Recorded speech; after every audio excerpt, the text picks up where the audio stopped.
إن الحمد لله نحمده ونستعينه ونستغفره ونعوذ بالله من شرور أنفسنا ومن سيئات أعمالنا من يهده الله فلا مضل له ومن يضلل فلا هادي له وأشهد أن لا إله إلا الله وحده لا شريك له وأشهد أن محمدا عبده ورسوله أما بعد فإن خير الحديث كتاب الله وخير الهدي هدي محمد صلى الله عليه وسلم وشر الأمور محدثاتها وكل محدثة بدعة وكل بدعة ضلالة وكل ضلالة في النار أما بعد فأعوذ بالله من الشيطان الرجيم إن ربكم الله الذي خلق السماوات والأرض وما بينهما في 6 أيام ثم استوى على العرش وقال سبحانه الرحمن على العرش استوى وقال النبي صلى الله عليه وسلم لمعاذ بن جبل حين أرسله إلى اليمن يا معاذ إنك تأتي قوما من أهل الكتاب فليكن أول ما تدعوهم إليه شهادة أن لا إله إلا الله وأني رسول الله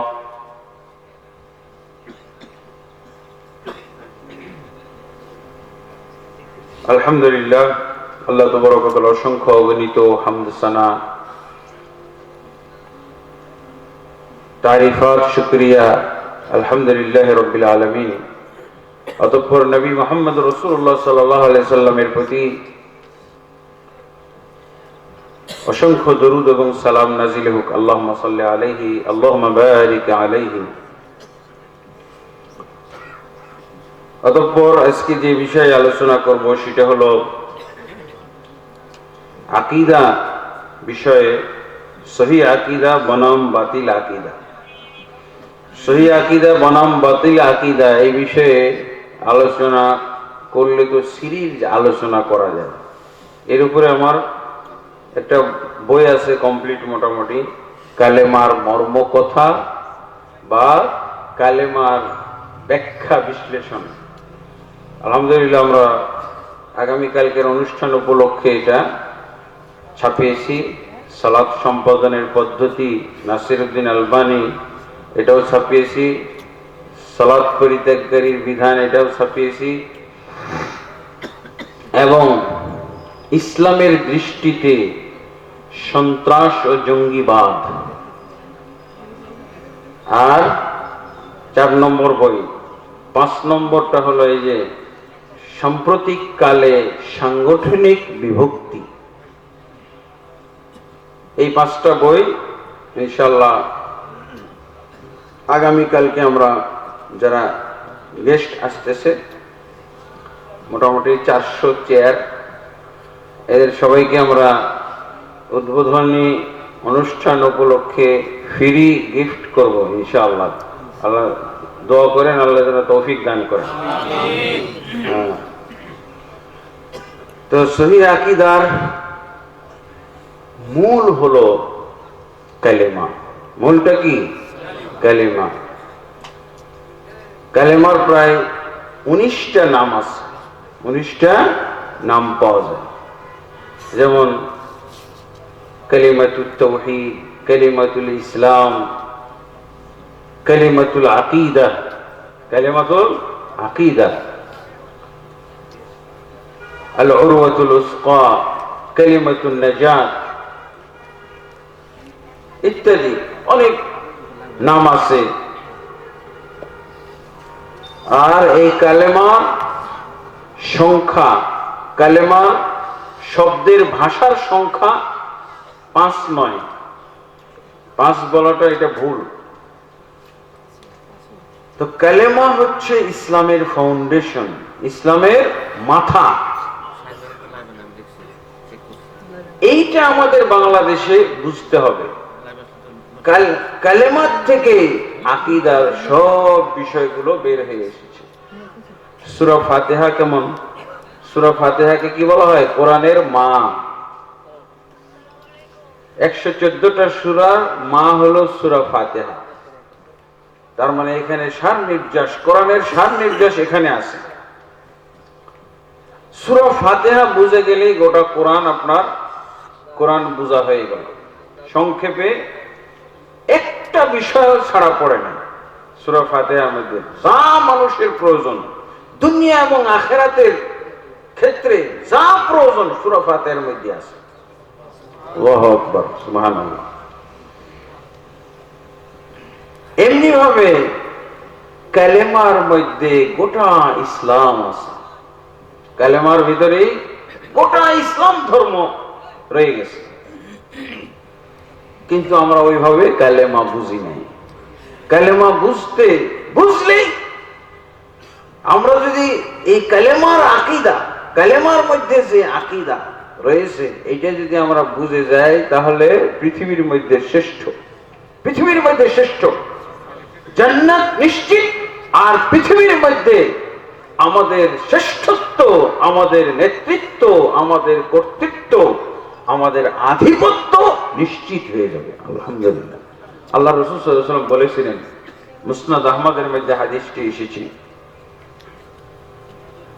এবং মুস্তাদরাক হাকিমের মধ্যে হাদিসটি এসেছে। আল্লাহ রাসূল সাল্লাল্লাহু আলাইহি ওয়াসাল্লাম কি বলছিলেন, তিরমিজির মধ্যে আছে হাদিসটি। রাসূলুল্লাহ সাল্লাল্লাহু আলাইহি ওয়াসাল্লাম তার চাচা যখন মৃত্যুবরণ করে, আবু জাহাল, আবু লাহাব এরা ঘরের মধ্যে, আর আল্লাহ রাসূল সাল্লাল্লাহু আলাইহি ওয়াসাল্লাম আসলেন ঘরের মধ্যে। আল্লাহ রাসূল সাল্লাল্লাহু আলাইহি ওয়াসাল্লামকে ডাকা হলো, বা রাসূল সাল্লাল্লাহু আলাইহি ওয়াসাল্লাম নিজে আসলেন। তখন আবু জাহাল, আবু লাহাব এরা তার চাচা আবু তালেবকে জিজ্ঞাসা করছিল যে আপনি তো মারা যাচ্ছেন বা মারা যেতে পারেন, তা আপনার ভাতিজার ব্যাপারে কি সমাধান দিয়ে গেলেন? আপনি থাকাকালে তো আমরা আপনাদের ভাতিজা এত আমাদের সমাজের বিরুদ্ধে বিদ্রোহ করলো, গোটা মানব জাতির বিরুদ্ধে বিদ্রোহী হলো, আপনি তো কোনো বিচারই করলেন না। আর আমরা আপনার কারণে তার কেশাগ্র স্পর্শ করতে পারি না, তাকে আমরা শায়েস্তা করতে পারলাম না আপনার জন্য। এখন আপনি মারা যাচ্ছেন, সমাধান দিয়ে যান আপনার ভাতিজার ব্যাপারে, আমরা কি করব আপনার মৃত্যুর পর? তা আবু তালেব ডাকলেন, ডেকে বলে, ভাতিজা এই যে এরা সব তোমার জাতির নেতৃস্থানীয় ব্যক্তি, এরা সমাধান চাচ্ছে তোমার ব্যাপারে, তুমি বলো কি সমাধান, আমার মাথায় বুঝে আসে না। তখন আল্লাহ রাসূল সাল্লাল্লাহু আলাইহি ওয়াসাল্লাম কি বলেছিলেন, উরিদু মিনহুম কালিমাতান, উরিদু মিনহুম কালিমাতান ইয়াদিনু লাহুমুল আরব ওয়া ইয়াসুদু বিহাল আজম আও ইউদ্দু বিহাল আজম আল জিজিয়া। চাচাজান, আমি তাদের কাছ থেকে একটি মাত্র কালেমার স্বীকৃতি ঘোষণা চাই। কয়টা? আর আমাদের দেশে কয় কালেমা পাওয়া যায়? 5 কালেমা। আর রাসূলুল্লাহ সাল্লাল্লাহু আলাইহি ওয়াসাল্লাম কি বলছেন, একটি কালেমার আমি স্বীকৃতি চাই। তাহলে কি হবে? গোটা আরব জাতি এই একটি কালেমার মাধ্যমে গোটা আরব জাতি তাদের বশ্যতা স্বীকার করতে বাধ্য হবে, বাধ্য।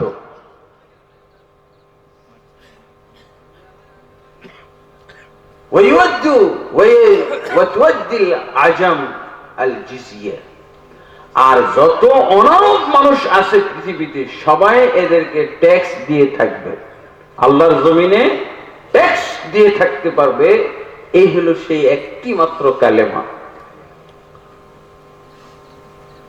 আবু জাহাল এটা শুনে সে এত উৎসাহিত হলো, সে কি বলছে, ওয়াশরু কালিমাত ইয়া মুহাম্মদ, তুমি যদি এরকম কালেমা এর মধ্যে শিখে থাকো, তো এরকম কালেমা তুমি একটা নয়, আমরা 10টা এরকম কালেমা মুখস্থ করতে চাই। বলো এরকম কালেমা, এরকম কালেমাই তো দরকার। তারপর আল্লাহ রাসূল সাল্লাল্লাহু আলাইহি ওয়াসাল্লাম কি বললেন, লা ইলাহা ইল্লাল্লাহ, কুলু লা ইলাহা ইল্লাল্লাহ তুফলিহু। ক্বালু ওয়া কামু ওয়া ক্বালু, কামু ওয়া ক্বালু। এই কথাটা শুনে তারা দাঁড়িয়ে গেল এবং বলল, ওই পুরাতন ওই পাগলামি তোমার এখনো যায় নাই, এই পুরান পাগলামি আবার তুমি এই মুহূর্তে আবু তালেব, চাচা আবু তালেবের মৃত্যুর ক্ষণে, মৃত্যুর সময়ে তুমি ওই পাগলামি কালেমাটা আবার তুমি নিয়ে আসতেছো। মা সামাইনা বিহা ফিল মিল্লাতিল আখিরা, আমরা লেটেস্ট কোন ধর্মের মধ্যে এগুলো শুনি নাই। তারপরে কি বললো, আজআলাল আলিহাতা ইলাহান ওয়াহিদা ইন্না হাযা লাশাইউন উজাব। তারা কি বললো? সূরা সদের 5 নম্বর আয়াত, 7 নম্বর 5 নম্বর আয়াত থেকে এই আয়াত নাযিল হয়ে গেল। কি কাফেররা বলল, আজআলাল কালিমাতা আজআলাল আলিহাতা ইলাহান ওয়াহিদা ইন্না হাযা লাশাইউন উজাব। মুহাম্মদ সাল্লাল্লাহু আলাইহি ওয়াসাল্লাম কি করলো? আমাদের মাবুদ গুলোকে, যত মাবুদ আছে সবগুলো মাবুদকে এক মাবুদে সীমাবদ্ধ করে দিল। তার মানে আমরা যে এতদিন এতগুলো মাবুদ মেনে আসলাম, লাত, মানাত, উজ্জা, হুবাল, ওয়াদ, সুয়া, ইয়াগুস, ইয়াউক, নাসর, 360টা মূর্তি, 360টা ইলাহ, তারা এগুলোকে আমরা বলি মূর্তি। এটা কাদের ভাষা? আমাদের মুসলমানদের ভাষা। আর ওদের ভাষা হলো আলিহা। আলেহা মানে ইলাহুনের বহু বচন, আলেহা মাবুদ, মাবুদের বহু বচন এগুলো আলিহা। আচ্ছা বলেন তো, বহু বহু মাবুদ, তারা এই সে লাত, মানাত, উজ্জা, হুবাল, ওয়াদ, সুয়া, ইয়াগুস এগুলোকে তারা মাবুদ বলতো, আলেহা, ইলাহা। এগুলো কি মাবুদ? এগুলো কি মাবুদ? হ্যাঁ, বাতিল মাবুদ, বাতিল মাবুদ এগুলো। আর হক মাবুদ কে? হক মাবুদ হলো আল্লাহ। কিন্তু আমরা যে তরজমা করি কালেমার, সেখানে কি পাওয়া যায়? আছে হক বাতিল কোন শব্দ পাওয়া যায়? কি বলছে? আল্লাহ ব্যতীত কোনো মাবুদ নাই।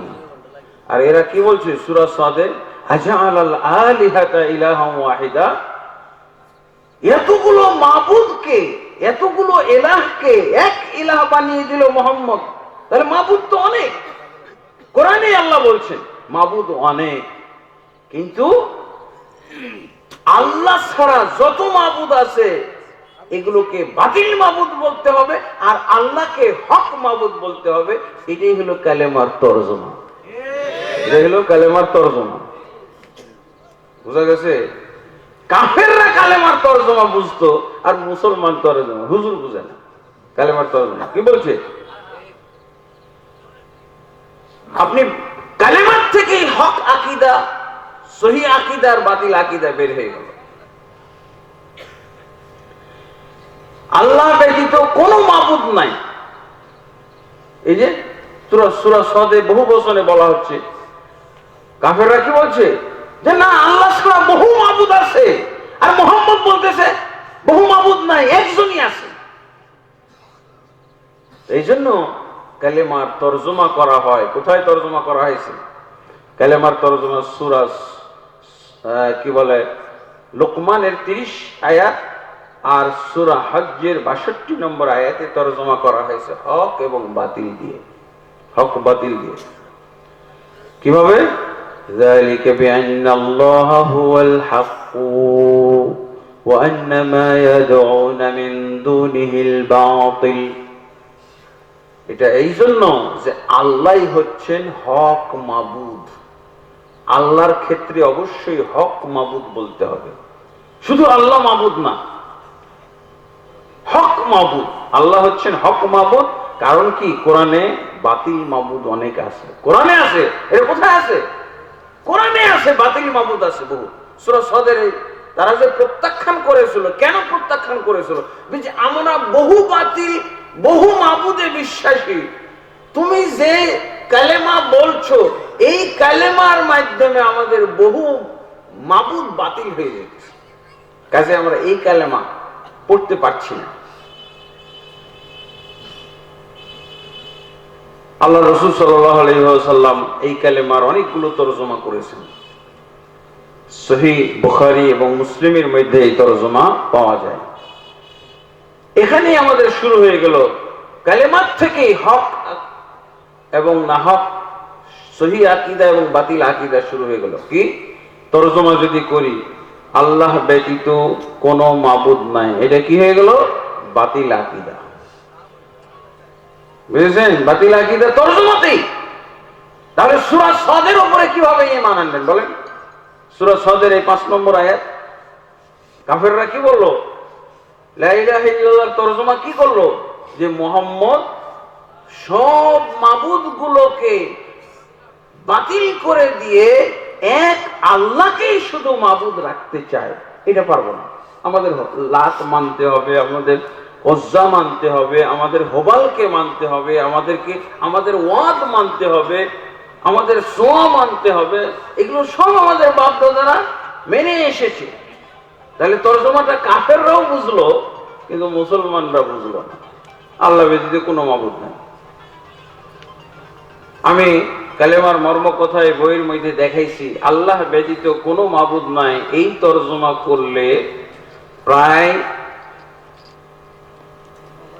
150-200 মতো আয়াত ধ্বংস হয়ে যায়, কোরআনে উৎখাত হয়ে যায়। তাহলে আপনি কি করবেন? আল্লাহ ব্যতীত হক মাবুদ নাই, এটা হলো সঠিক আকীদা। আল্লাহ ব্যতীত কোনো মাবুদ নাই, এটাই হলো বাতিল আকীদা। এটা মুসলমান হওয়ার আকীদা না। তার মানে আরো অনেক মাবুদ আপনি স্বীকার করলেন, মাবুদ গুলোকে অস্বীকার করলেন না আপনি। আরো যে মাবুদ আছে সেগুলো অস্বীকারের ভাষা এখানে আছে, ভাষাটা পাওয়া যায়। আরো অনেক মাবুদ যা আছে, এবং কাফেররাও এটা বুঝে গেল যে না, এই কালেমা পড়া যাবে না। এই কালেমা কেন পড়া যাবে না? আজআলাল আলিহাতা ইলাহা ওয়াহিদা, সব মাবুদ গুলো বাদ হয়ে শুধু এক মাবুদ থাকবে, না না না, এই কালেমা পড়া যাবে না। তারা বুঝলো হক মাবুদ, একমাত্র মাবুদ, হক মাবুদ হলো আল্লাহ। আরো কিছু বাতিল তরজমা আছে। বাতিল তরজমা বুঝেন? লা হাকিমা ইল্লাল্লাহ, আল্লাহ ছাড়া আর কোনো বিধানদাতা নাই। আল্লাহ ছাড়া বিধানদাতা, ব্যাস আল্লাহকে বিধানদাতা মানলেই চলবে। আল্লাহর আইন কায়েম করতে হবে, আল্লাহর শাসন কায়েম করতে হবে, এইটা আপনি মানলেই চলবে। আল্লাহর শাসন কবে কায়েম হবে আর কবে আপনি ইবাদত শুরু করবেন? কালেমার মূল কথা মাবুদ নাই, মাবুদ না, ইবাদত থাকতে হবে। তো আপনার শাসন নাই, শাসনের মধ্যে ইবাদত আছে নাকি? কালেমার মূল কথাটাই তো হলো ইবাদত থাকতে হবে।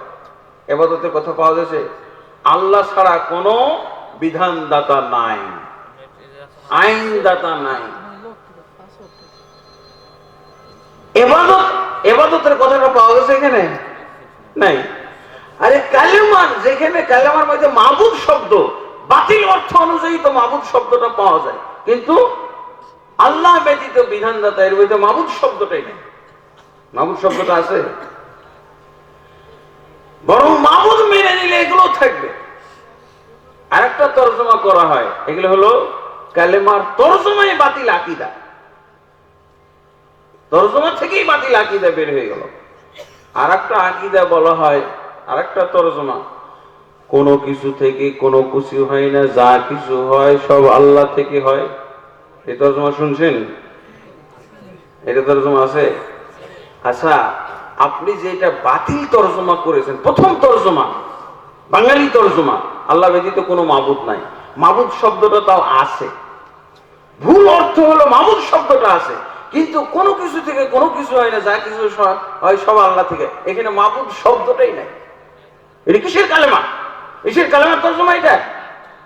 মাবুদ শব্দটা খুঁজে বের করেন দেখি।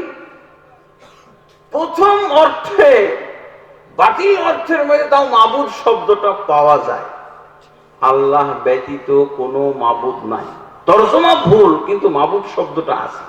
কিন্তু কোনো কিছু থেকে কোনো কিছু হয় না, যা কিছু হয় সব আল্লাহ থেকে হয়, এর মধ্যে মাবুদ শব্দ আছে? আল্লাহ যে আমাদের মাবুদ, ইবাদতের যোগ্য, এই শব্দটা নাই। এটাই হলো কালেমার মূল পয়েন্ট। কাফির মুশরিকদের সাথে এই আকীদা, আবু লাহাব, আবু জাহাল, এরা এর চেয়েও সুন্দর তরজমা করত। এটা কোথায় পাওয়া যায়? সূরা ইউনূসের ৩১ নম্বর আয়াতে পাওয়া যাবে। কোনো কিছু থেকে কোনো কিছু হয় না, যা কিছু হয় সব আল্লাহ থেকে হয়। এর চেয়েও বেশি সুন্দর আকীদা পোষণ করত কারা? আবু জাহল, আবু লাহাবরা। তারা কি বলতো? ওদেরটা তো কোরআনে এসে গেছে, ওদের আকীদা আল্লাহ রসুলকে স্মরণ করাইছে আল্লাহ, যে মুহাম্মদ ওদেরকে তো তুমি দাওয়াত দিবা, কিন্তু ওদের আকীদা কোন পর্যন্ত শুদ্ধ আছে এটুকু তুমি জেনে নাও।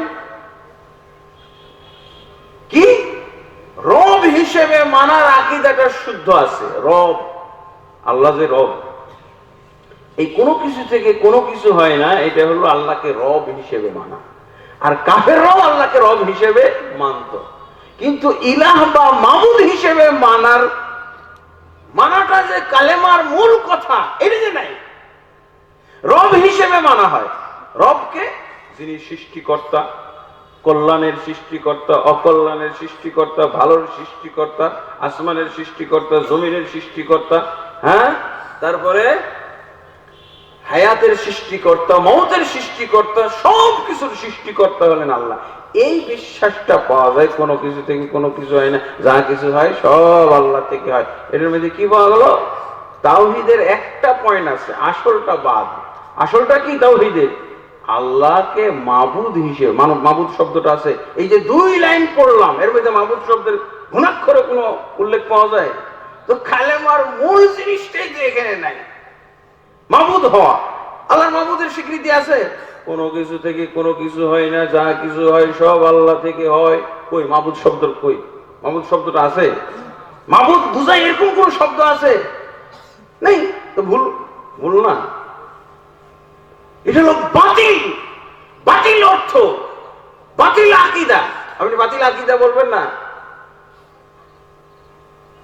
এবার আবু লাহাব, আবু জাহলদের আকীদা দেখেন কিতাবে। এই আকীদা কোথায় লেখা আছে? কিতাবে লেখা আছে। হ্যাঁ, ঠিক আছে না? আমার রেফারেন্স দেওয়া কিতাবের মধ্যে তরজমা দেওয়া আছে। কোনো কিছু থেকে কোনো কিছু হয় না, যা কিছু হয় সব আল্লাহ থেকে হয়। এটা কোন তাওহীদ জানেন? রব মানার ক্ষেত্রে তাওহীদ, ইলাহ মানার ক্ষেত্রে তাওহীদ কই? কালেমার মধ্যে কি আছে? লা ইলাহ।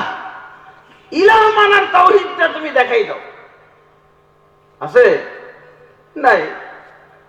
আকীদার ক্ষেত্রে বোকা মানুষ, আকীদার ক্ষেত্রে এরা হলো বোকা। কার চাইতে বোকা? আবু জাহল, আবু লাহাবদের চাইতে বোকা। আল্লাহ রাসূল সাল্লাল্লাহু আলাইহি ওয়াসাল্লামকে আল্লাহ ধারণা দিচ্ছে, দেখো যাদেরকে তুমি তাওহীদের দাওয়াত দিতে এসেছো তারা কতটুকু অ্যাডভান্স। কি বলছেন? ওয়ালা ইন সাআলতাহুম মান খালাকাস সামাওয়াতি ওয়াল আরদা ওয়ালা ইন সাআলতাহুম মান ইয়ারযুকুকুম মিনাস সামাই ওয়াল আরদ আম্মা ইয়ামলিকুস সামা ওয়াল আবসার ومن يخرج الحي والميت يخرج الحي من الميت والميت من الحي ويخرج الميت من الحي ومن يدبر الامر فسيقولون الله। হে মুহাম্মদ, তুমি যাদেরকে দাওয়াত দিবা তাদের আগের থেকে কি আকীদা আমি বলে দিচ্ছি। কি আকীদা? ওয়ালা ইন সাআলতাহুম, যদি তাদেরকে জিজ্ঞেস করো, মান ইয়ারযুকুকুম মিনাস সামাই ওয়াল আরদ, আসমান এবং জমিন থেকে তোমাদেরকে কে রিজিক দেয়? আম্মা ইয়ামলিকুস সামা ওয়াল আবসার, তোমাদের চক্ষু এবং তোমাদের শ্রবণ শক্তির মালিক কে? এবং তোমাদেরকে কে জীবিত করেছে? কে তোমাদেরকে মৃত্যু দিয়ে থাকে? জীবিত থেকে মৃত, মৃত্যু থেকে জীবিত বের করেন। ওয়া মান ইউদাব্বিরুল আমর, আর সব পৃথিবীর জিনিস কে পরিচালনা করে? এই আবু জাহলদের আকীদা হলো আল্লাহ, এগুলো সব আল্লাহ করেন। দেখছেন না কত বিস্তারিত, সুন্দর না? আল্লাহ আসমান এবং জমিন থেকে আমাদের রিজিক দিয়ে থাকেন। আল্লাহ তো বড় কথা, আমাদেরকে, আমাদের এই দেহের মালিক, আমাদের কর্ণ এবং আমাদের চক্ষুর মালিক, আমাদেরকে তিনি হায়াত দান করেন, তিনি আমাদেরকে মৃত্যু দান করেন। কার আকীদা এটা? আবু জাহল, মাওলানা আবু জাহল।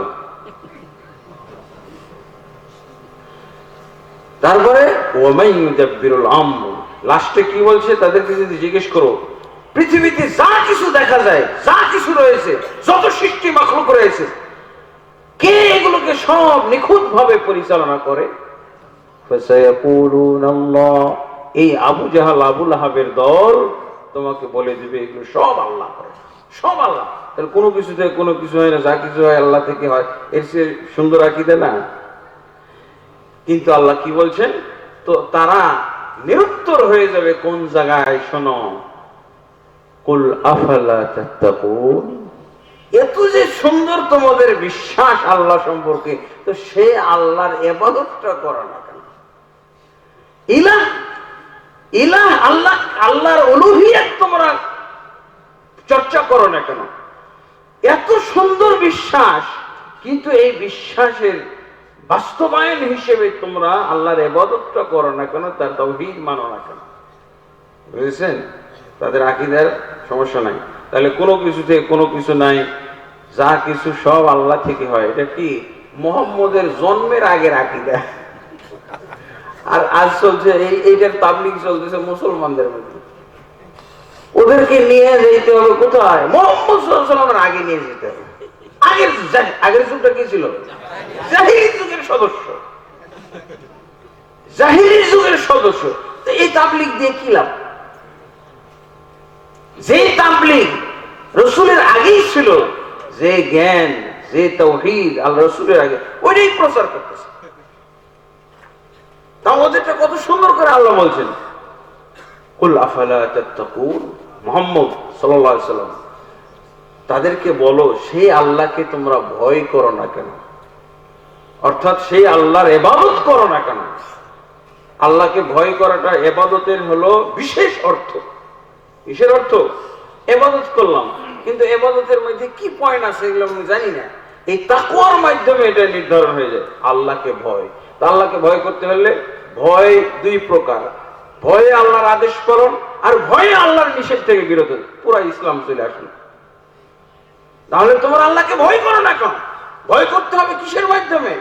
তাওহীদ পালনের মাধ্যমে ভয় করতে হবে, পাঁচ ওয়াক্ত সালাত পালনের মাধ্যমে ভয় করতে হবে। আপনি কিভাবে মা বাপকে ভয় পান?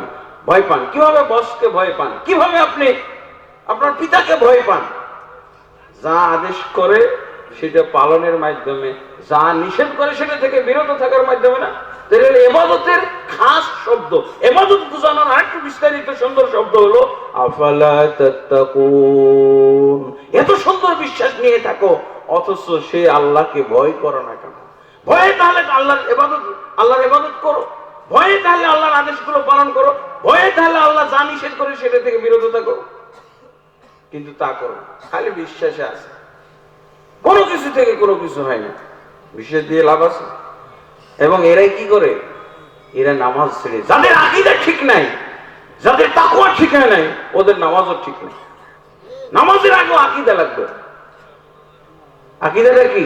আমাদের বাংলাদেশে 98% বেনামাজ। কারণটা কি?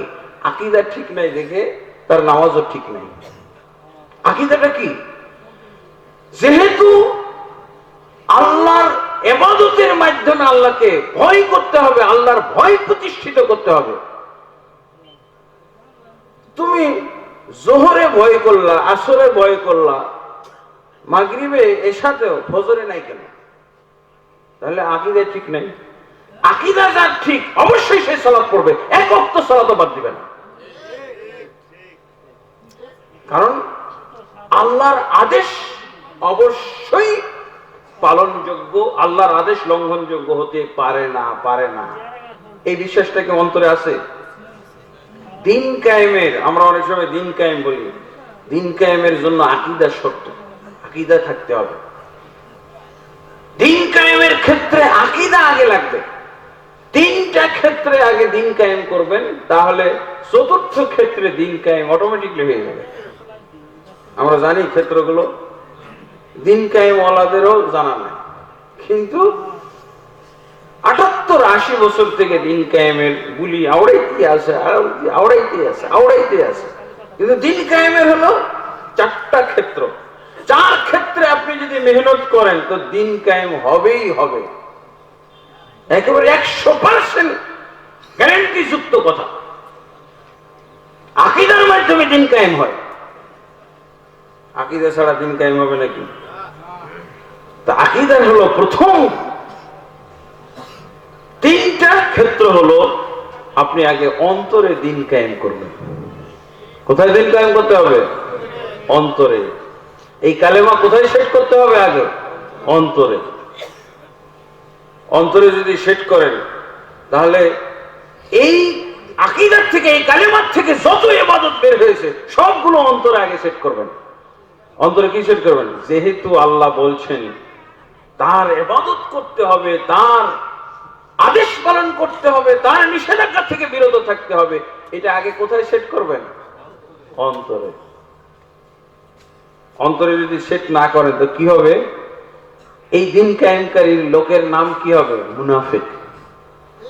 মুনাফিক দেখছেন দিন কায়েম করতে যে মুনাফিক, কারণ এই গুণটা, এই ঈমানটাই মুনাফিকদের কাছে পাওয়া গেছে।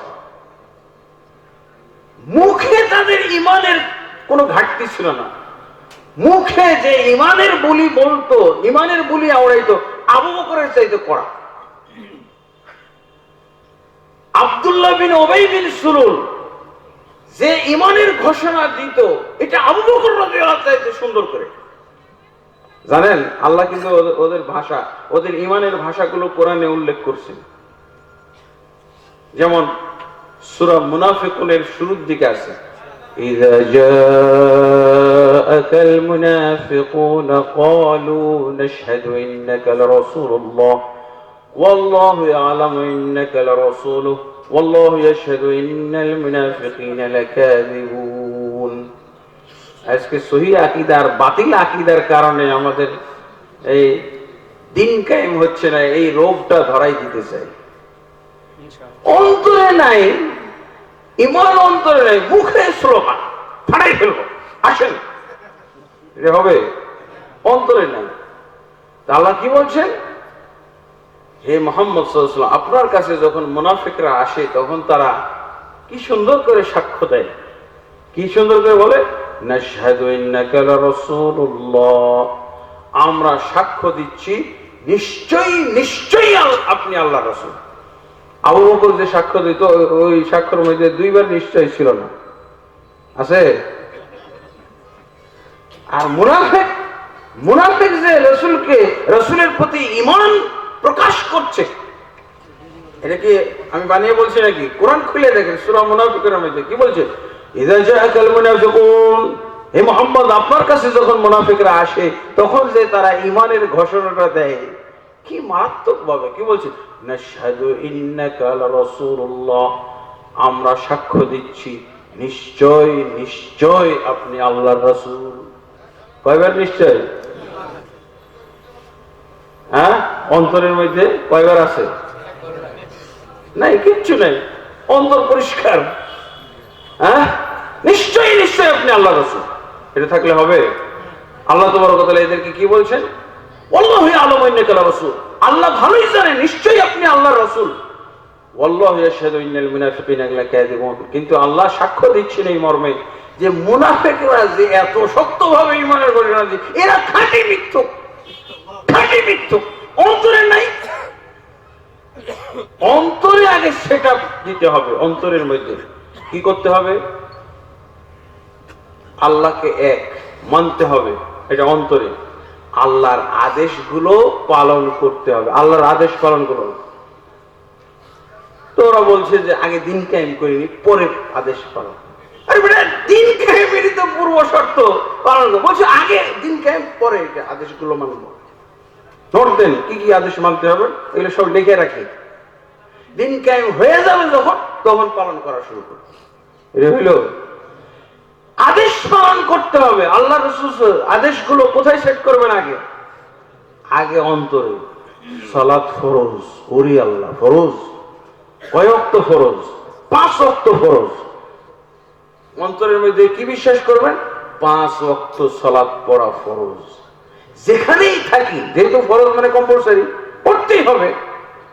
যেখানেই থাকি না কেন, যে অবস্থায় থাকি না কেন, পড়তে হবে। আকীদা যার সেট হয়ে গেছে, ও আর জীবনে নামাজ ছাড়বে না। ওকে যদি সাগরে ডুবিয়ে রাখেন, ওকে যদি জঙ্গলে বেঁধে রেখে আসেন, ওকে যদি ফাঁসিতে টানাই রাখেন, তারপরও সে এক ওয়াক্ত নামাজও ছাড়বে না। কারণ আগে দিনটাকে আগে অন্তরে কায়েম করতে হবে। কোথায়? প্রথম ক্ষেত্র কি? অন্তরে কায়েম করবেন। যাদের অন্তরে নামাজ সেট হয় নাই, তারা কখনো দেখবেন 5 ওয়াক্ত পুরো পড়তেছে না, 5 ওয়াক্ত পুরো পড়ে না, টেনে 4 ওয়াক্ত পর্যন্ত যায়, ফজরে নাই, ফেল। এটা দিন কায়েম করার লোক না, এটা মিথ্যু। 5 ওয়াক্ত পুরো পড়েছে কিনা, এটার আকীদাই তো ঠিক নাই।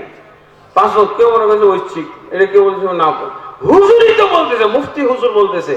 মুফতি হুজুরকে ফতোয়া জিজ্ঞেস করা হয়, এত বড় মুফতি বলছে, হুজুর নামাজ না পড়লে কি ইসলামের কোনো সমস্যা আছে? ইসলাম থেকে কি খারিজ হয়ে যাবো? না না না, নামাজ না পড়লে ইসলাম থেকে খারিজ হবে কেন? ঠিক আছে, ইসলাম না, সালাত না পড়লো ইসলামে থাকবে, যাকাত না দিলেও ইসলামে থাকবে, হজ উমরা না করলো ইসলাম থাকবে। খালি একটা পয়েন্টে হুজুর খুব কড়া, যদি মাযহাব না মানে তাহলে আর ইসলাম থাকে না। এক জায়গায় খুব দিন কায়েম করতে পারছে। বড় হুজুর বলতেছে, বড় হুজুরের কাছে গেলে তো আরোই ক্ষমা নেই, যে মাযহাব না মানলে, সালাত না পড়লো দিন ঠিক আছে, ইসলাম ঠিক আছে, যাকাত না দিলেও ইসলাম ঠিক আছে, ইসলাম থেকে খারিজ হয় না, হজ না করলেও ইসলাম ঠিক আছে, সিয়াম পালন না করলেও ইসলাম ঠিক আছে, 4টে রুকুন না পালন করলেও ইসলাম ঠিক আছে, 5টা রুকুন, কালেমার তো ঠিক ঠিকানা নেই, কালেমার অর্থ ঠিক আছে, তারপরে 5 রুকুনই নাই। কিন্তু 6 নম্বর রুকুনে এসে বলতেছে, 6 নম্বর রুকুন আছে নাকি? 6 নম্বর রুকুন আছে তো, এটা হুজুররা বাড়াইছে, মাযহাব মানা ফরজ, এটা কয় নম্বর রুকুন? এইটার ব্যাপারে আকীদা ঠিক আছে, এইটার ব্যাপারে আকীদা খুবই শক্ত। বড় হুজুর যাবেন, দেওবন্দে যাবেন, যে জিজ্ঞেস করেন, আচ্ছা মাযহাব না মানলে কি ইসলাম থাকে? বুঝে না না না, ইসলাম থাকে না। আর মাযহাবের ব্যাপারে আকীদা খুবই শুদ্ধ, একেবারে পাকাপোক্তা। কিন্তু ইসলামের যে রুকুনগুলো আল্লাহ নির্ধারণ করলেন, রাসূল নির্ধারণ করলেন, এগুলো তো আকীদা গড়বড়। হুজুরই বলতেছে নামাজ না পড়লেও ইসলাম থাকে, যাকাত না পড়লে, যাকাত না দিলেও ইসলাম থাকে, হজ উমরা না করলেও ইসলাম থাকে, সিয়াম না পালন করলেও ইসলাম থাকে। আর আমরা মাদানী আলেমরা বলতেছি থাকে না। এরা তখন বলতেছে এরা খারিজি হয়ে গেছে। আর তুমি যে ইসলামের খারিজ 6 নম্বর রুকুন নিয়ে যে তুমি এত জোর দেখাও, তোমার ইসলাম আছে নাকি? তুমি তো ডাবল খারিজি। ডাবল খারিজি না, এ তো ডাবল খারিজি, এ তো 5 রুকুনের মধ্যেই নাই। আবার বলছে, দেখেন বলছে তরিকা ধরতে হবে, মাযহাব মানা ফরজ, আবার তরিকাও ফরজ। যদি মাযহাব মানে তরিকা ধরে না, তাও ইসলাম থাকে না। এগুলো হলো বাতিল আকীদা, বাতিল চিন্তাধারা। অবশ্যই আমাদেরকে কালেমা কেন্দ্রিক আকীদা হইতে হবে। কালেমাতে আল্লাহ রাসূল সাল্লাল্লাহু আলাইহি ওয়াসাল্লাম কি বলছেন? ওয়াফদে আব্দুল কাইসকে আল্লাহ রাসূল সাল্লাল্লাহু আলাইহি ওয়াসাল্লাম বলেছেন যে আতাদরুনা মাল ঈমানু বিল্লাহি ওয়াহদাহ, একমাত্র আল্লাহর উপরে কিভাবে ঈমান আনতে হয় জানো? পরে আল্লাহ রাসূল বললেন কি? শাহাদাতু আল্লা ইলাহা ইল্লাল্লাহ ওয়া আন্না মুহাম্মাদুর রাসূলুল্লাহ, আতাশহাদু আল্লা ইলাহা ইল্লাল্লাহ ওয়া আন্না মুহাম্মাদুর রাসূলুল্লাহ, ওয়া তুকিমুস সালাতা ওয়া তুতুজ যাকাত ওয়া তুওয়াদ্দু মিনাল খুমুসি মিনাল মাগনামিল খুমুস। আল্লাহ রাসূল সাল্লাল্লাহু আলাইহি ওয়াসাল্লাম বললেন একমাত্র আল্লাহর উপরে ঈমান আনা, এটার ব্যাখ্যা কি জানো? আল্লাহ রাসূল নিজেই বলে দিলেন, এটার ব্যাখ্যা হলো যে এই মর্মে সাক্ষ্য প্রদান করবে যে আল্লাহ ব্যতীত প্রকৃত কোনো মাবুদ নাই এবং নিশ্চয়ই মুহাম্মদ সাল্লাল্লাহু আলাইহি ওয়াসাল্লাম আল্লাহর রাসূল সাল্লাল্লাহু আলাইহি ওয়াসাল্লাম। তারপরে সালাত কায়েম করবে, যাকাত আদায় করবে, তারপরে গনিমতের মালের 1/5 আদায় করবে, এটা যাকাতেরই অন্তর্ভুক্ত। তখন পর্যন্ত হজ ফরজ হয়নি। তা আল্লাহ রাসূল সাল্লাল্লাহু আলাইহি ওয়াসাল্লাম দেখছেন ঈমান ইসলামের অন্তর্ভুক্ত বিষয়গুলো কি, ঈমানেরও বিষয় এগুলো, ইসলামেরও বিষয় এগুলো। আর হুজুর এগুলোকে বাদ দিয়ে বলছে 6 নম্বর রুকুনে ইসলাম থেকে খারিজ হয়। 5 পর্যন্ত ইসলামে খারিজ হয় না, 6 যায় খারিজ হয় ইসলাম থেকে। সাথে যে খারিজ হয়। 7 নম্বরটা কি? তরিকা ধরতে হবে। তরিকা মানে কি বুঝেন তো? পীর মুরিদি। আপনার বাংলাদেশে আছে? বাংলাদেশ গোড়াই তো পীর মুরিদির দেশ। পীর মুরিদির দেশ নাকি? এটা আমি প্রতিবাদ করছিলাম, দাদা অনেক হুজুর পাওয়া গেছে, খেপছে তারা যে পীর মুরিদির দেশ তো। যেখানে সেখানে দেখেন খালি ওলি আল্লাহরা শুয়ে আছে খবর, যেখানে সেখানে। ওখানে 360, ওখানে 12 জন, ওখানে কি বাইজিদ গোস্তামি, ওখানে শাহজালাল, ওখানে শাহপরান, এখানে অমুক তমুক বইরা আছে। আর সৌদি আরব মক্কা মদিনার দেশ, পীর মুরিদের দেশ না, কারণ একটা মাজার নেই। পীর মুরিদের দেশ, ওটা কার দেশ? ওটা হলো কোরআনের দেশ, ওটা হলো সুন্নাহর দেশ, ওটা হলো ইসলামের দেশ, ওটা হলো তাওহীদের দেশ, ওইটা হলো ইলমের দেশ। আলহামদুলিল্লাহ। তাহলে দিন কায়েমের প্রথম ক্ষেত্রটা কি? 1 নম্বর অন্তরে। প্রত্যেকটা দিনের প্রত্যেকটা জিনিস আগে অন্তরে সেট দিতে হবে, যেটা অন্তরে সেট করে ফেলবেন। এরপরে যদি অন্তরে সেট না হয় তাহলে কি এদেরকে মুসলমান বলা যাবে? এরা হলো নিফাক কায়েমকারী, দিন কায়েমকারী না, এরা হলো মুনাফিকি কায়েমকারী। তারপরে 2 নম্বর ক্ষেত্র, আপনি অন্তরে সব সেট করে নিলেন। ইসলামের একটা বিষয় বাদ দেওয়া যাবে না, সব এখানে আগে সেট আপ দিতে হবে। আপনি কম্পিউটারের মধ্যে প্রোগ্রাম আগে সেট আপ দিবেন, তারপরে ওখান থেকে বের হবে, তাই না? সেট আপ যদি না দেন পাওয়া যাবে কিছু? এইরকম ঈমান এবং ইসলামের প্রত্যেকটা পয়েন্ট যা আপনি কায়েম করতে চান। আর 3টা হলো 3.5 হাত বডির ভিতরে। 4টা ক্ষেত্রের মধ্যে কয়টা? 3টে হলো 3.5 হাত বডির ভিতরে। এগুলো কিন্তু অর্থ আছে, মর্ম আছে। হাসানুল বান্না উনি কি বলছেন?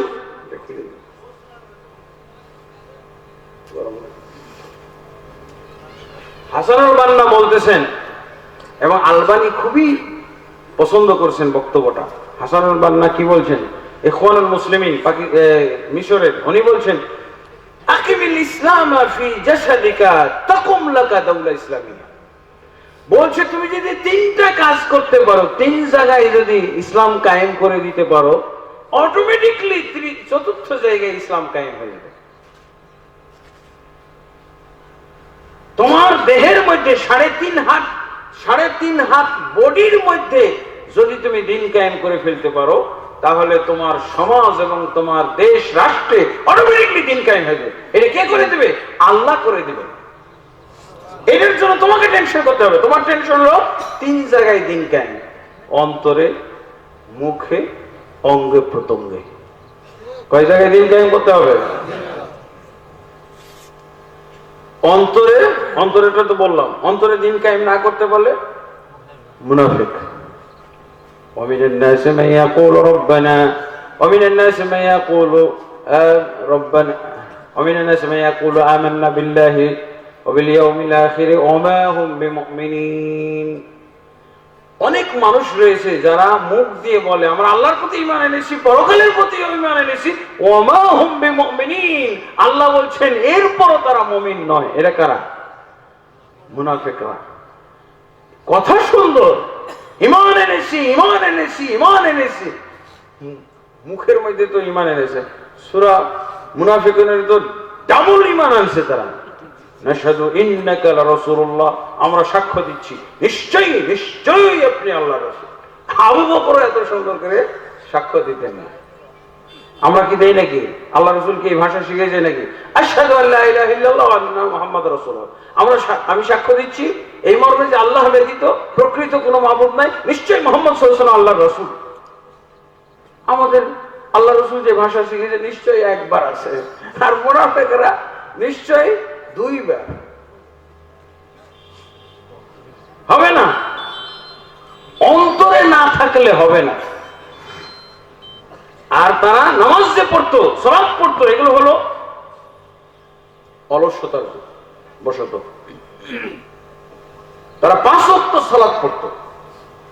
কেন 5 ওয়াক্ত সালাত পড়তো? এই জন্য যে 5 সালাত ত্যাগকারীর বিধান হলো তাকে হত্যা করে ফেলতে হবে যদি বালেগ হয়। বালেগ ব্যক্তি যদি সালাত না পড়ে, মানে 15 বছর বয়স হয়ে গেছে তারপরে সালাত পড়ে না, তাহলে তার শাস্তি হলো ইসলামী রাষ্ট্রে যে তাকে হত্যা করে ফেলতে হবে। তো মুনাফিক ব্যক্তির অন্তরে তো ঈমান নাই, কিন্তু অঙ্গে প্রত্যঙ্গে এখন ঈমান এসে গেছে। 5 ওয়াক্ত সালাত কায়েম করতো। 5 ওয়াক্ত সালাত পড়তো কেন?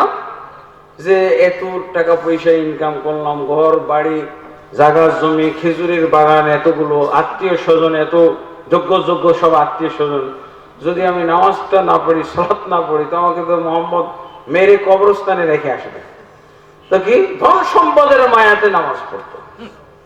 ধন সম্পদ আত্মীয় স্বজনের সাথে মিলেমিশে দুনিয়ায় সুখ শান্তি ভোগ করবে, এই জন্য সে দুনিয়ার জন্য নামাজ পড়তো, আখিরাতের জন্য পড়তো না।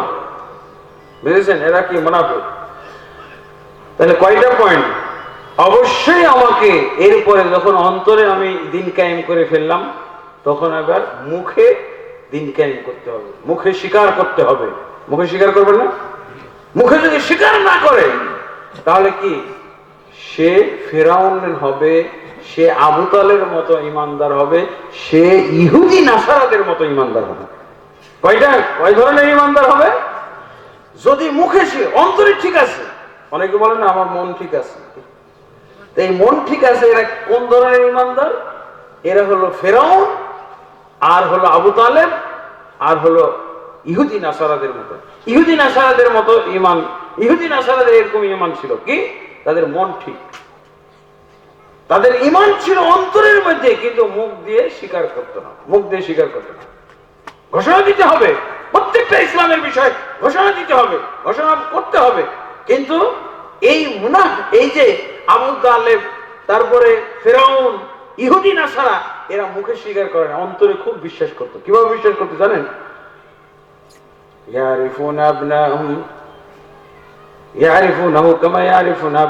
আল্লাহ বলছেন মুহাম্মদকে তারা এমন ভাবে বুঝতো, জানতো এবং চিনতো তাদের সন্তানদের চাইতো বেশি। কারা? ইহুদি নাসারা। কিন্তু স্বীকার করে না। স্বীকার না করলে হবে? অনেকে স্বীকার করে না, তবে হবে এটা ইমানদার হইল না, এটা বেঈমান। দিন কায়েমের তৃতীয় ক্ষেত্র হলো যা অন্তরে আছে সবগুলো ভাষায় ব্যক্ত করতে হবে, সবগুলো প্রমাণ করতে হবে, সেগুলো সব ঘোষণা দিতে হবে। যদি ঘোষণা না দেন তাহলে কি হবে?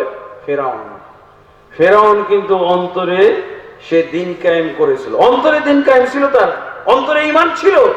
সূরা নামলের 14 নম্বর আয়াতে আপনি পড়ে দেখেন, জাহাদু বিহা ওয়াস্তাইকানাত আনফুসুহুম যুলমান ওয়া উলুওয়া। ফেরাউন মুখে অস্বীকার করলে কি হবে? তার অন্তরে ইয়াকিন পোষণ করত, দৃঢ় বিশ্বাস ছিল যে আল্লাহ অবশ্যই, আমি আল্লাহ না, আমি ভুয়া। প্রকৃত আল্লাহ সেই আসমানে আছেন যিনি, উনি আসল মাবুদ, আমি ভুয়া। এটা মনে মনে সে বিশ্বাস রাখত। শুধু বিশ্বাস না, আল্লাহ বলছেন ইয়াকিন করত। ফেরাউনের ইয়াকিন ছিল, ইয়াকিন বলা হয় ইমানের চাইতে শক্তিশালী শব্দ হলো ইয়াকিন। বুঝেছেন? ইয়াকিন করত ফেরাউন, বলতো ইস্তাকানাত আনফুসুহুম, তাদের অন্তরাত্মা ইয়াকিন পোষণ করত, কিন্তু মুখ দিয়ে স্বীকার করে নাই। মুখ দিয়ে কি করছে? অস্বীকার করেছে। যখনই মুসা বলছে আপনি ঈমান আনেন, না না না না না, কিসের? আমি ছাড়া আর মাবুদ আছে নাকি? আমি ছাড়া কোনো মাবুদ নাই। মা আলিমতু লাকুম মিন ইলাহিন গায়রি আনা রাব্বুকুমুল আলা, আমি ছাড়া তোমাদের কোনো মাবুদ নাই। এই মুসা পাগলের কথা শুনো না, আনা রাব্বুকুমুল আলা, আমি তোমাদের সর্বোচ্চ রব, এরপরে কোনো রব নাই। আর অন্তরে সে স্বীকার করে যে না আল্লাহ, আমি স্বীকার করি তুমি, মুসা যা বলে সব ঠিক, কোনো সন্দেহ নাই। তারপর অন্তরের ঈমান ঠিক ছিল, মুখে পর্যন্ত সে দিন কায়েম করেছিল। তাহলে অন্তরে দিন কায়েম ছিল না? তার ফেরাউনের অন্তরে দিন কায়েম ছিল, আবার আবু তালেবের অন্তরে দিন ছিল। বলছে চাচা না, তুমি ভাতিজা, যেহেতু তোমাকে আমি মহব্বত করি, যেহেতু তোমাকে আমি ভালোবাসি, আমার সন্তানদের চাইতে ভালোবাসি, আমি তোমার দিন গ্রহণ করছি না, কিন্তু আমি তোমার নিরাপত্তা দিব, 100% নিরাপত্তা। আমি যতদিন বেঁচে আছি তোমার কেশাগ্র কেউ স্পর্শ করতে পারবে না। আল্লাহু আকবার। দিন কায়েম না, কিন্তু মুখে দিন কায়েম। না, অন্তরে তার দিন আছে, অন্তরে মহব্বত আছে রাসূল সাল্লাল্লাহু আলাইহি ওয়াসাল্লামের প্রতি। আর রাহিকুল মাখতুমের মধ্যে লেখছে সফিউর রহমান মুবারকপুরি যে আবু তালেব কাবা ঘরের ছায়াতে খাট পেড়ে বসতেন, ছায়াতে বসে আরাম করতেন, কাবা ঘরের ছায়া। তো ওই সময় তার সন্তানরাও ঘুরতো। তো মুহাম্মদ সাল্লাল্লাহু আলাইহি ওয়াসাল্লাম খাটে উঠতে যাইতো যখন, তখন ওনার যারা আসল সন্তান ওরা বলছে, এই মুহাম্মদ উঠুন উঠুন, আমরা নিজেরাই উঠি না। পিতাকে সম্মান করা, খাটে উঠতে দিবে না। তখন কি বলেছিল? আবু তালেব বলছিল, দাউ ইবনি হাজা, তোমরা আমার এই ছেলেটাকে খাটে উঠতে, তোমরা উঠবে না, কিন্তু আমার এই ছেলেকে উঠতে দাও। আল্লাহু আকবার। এটা না, আব্দুল মুত্তালিব বলছিল, দাদা বলেছিল যে দাউ ইবনি হাজা, আমার এই সন্তানকে তোমরা আমার খাটে অবাধে উঠতে দেবে, কখনো তোমরা নিষেধ করবে না, ও সব সময় উঠবে, কিন্তু তোমরা উঠবে না। নিজের সন্তানের চাইতে ভালোবাসছে না, ঘোষণাও দিয়ে দিচ্ছে, দাউ ইবনি হাজা ইয়াসআদু সারীরাতি, আমার এই সন্তানকে কখনো বাধা দিবে না, তোমরা উঠবে না, কিন্তু মুহাম্মদ সবসময় উঠবে। তারপর ওই যে নিষেধ একটু করলো, এই জন্য আবার হাত বুলাই দিল। তাহলে মহব্বত কম করছে, এটা কি বাহ্যিক। তো যাই হোক, ফেরাউন মরার সময় সব ঈমান আনছিল। মরার সময় সূরা ইউনূসে দেখছেন, সূরা ইউনূসে কালেমা পড়ছিল। সূরা ইউনূসের 90 থেকে 91 নম্বর আয়াতে দেখেন, সে কালেমা পড়ছিল। কালেমা পড়ছিল, এটা জানেন? ওয়াজ শুনছেন? এটা না, আমাদের দেশে তো এই ওয়াজ করে না, কালেমা খালি মুসলমান পড়ে। ফেরাউন কালেমা পড়েছে, সেই কালেমাটা আমাদের মুসলমানের চাইতে সুন্দর করে পড়েছে। মুসলমানরা যেভাবে আমরা কালেমা পড়ি, এর চেয়ে সুন্দর করে পড়েছিল ফেরাউন। কি বলেছিল? হাত্তা ইযা আদরাকাহুল গরাকু ক্বালা আমানতু আন্নাহু লা ইলাহা ইল্লাল্লাযী আমানাত বিহি বানু ইসরাঈল ওয়া আনা মিনাল মুসলিমিন। এত লম্বা চওড়া ঈমান। কি বলছে? হে আল্লাহ, আমি ঈমান আনলাম। কে বলছে? ফেরাউন। অন্তরে, এতদিন ঈমান অন্তরে ছিল, এখন মুখেও এসে গেছে। অন্তরে সে দিন কায়েম করে রেখেছিল, কিন্তু এখন মুখে দিন কায়েম করতেছে। কি বলতেছে?